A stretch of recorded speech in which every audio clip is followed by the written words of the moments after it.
Tragedi Kanjuruhan memasuki babak baru. Kini terungkap sosok di balik penembakan gas air mata. Selain itu terdapat satu orang yang masih dalam masa hukuman dilarang berkecimpung di dunia sepak bola hingga 2030. Namun ia menjadi sosok utama di balik laga Arema versus Persebaya. Mengapa demikian? Kapolri Jenderal Listio Sigit Prabowo mengumumkan 6 tersangka dalam tragedi Kanjuruhan Malang, Jawa Timur. Mulai dari petinggi PT Liga Indonesia Baru hingga anggota kepolisian. Dari gelar perkara dan alat bukti maka ditetapkan 6 tersangka. Kata Listio dalam konferensi pers di Mapolres Malang, Kamis 6 Oktober malam. Mereka yang ditetapkan sebagai tersangka antara lain Direktur Utama PT LIB Ahmad Hadian Lukita. Dia menjadi tersangka lantaran menunjuk Stadion Kanjuruhan sebagai lokasi pertandingan, padahal belum memenuhi syarat layak fungsi berdasarkan hasil verifikasi tahun 2020. Ia dikenakan jerjatan pasal 359 360 KUHP. Lalu Ketua Panpel Laga Arema FC Abdul Haris ditetapkan tersangka lantaran tidak membuat dokumen keselamatan. Dia juga mengabaikan permintaan pihak keamanan. Dia pun menjual tiket lebih dari kapasitas stadion, yakni 42.000 padahal kapasitas 38.000. Dia dikenakan pasal 359 360, pasal 103 Junto, pasal 52 nomor 11 tahun 2022. Ini bukan pertama kalinya bagi Abdul Haris mendapatkan hukuman dari Komdis PSSI.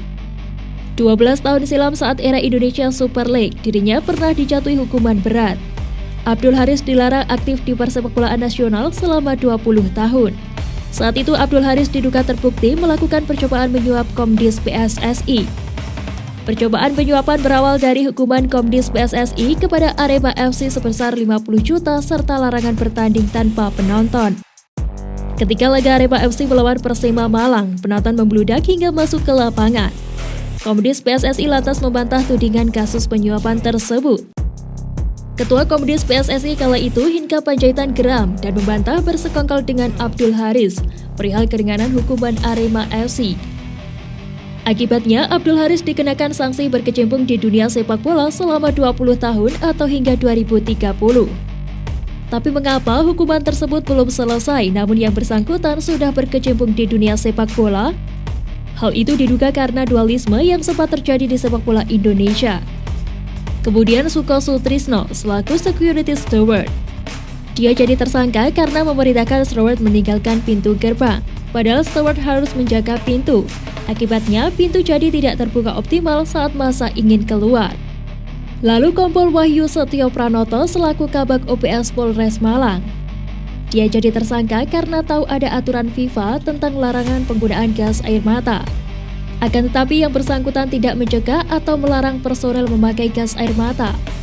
Dikenakan pasal 359 atau 360 KUHP.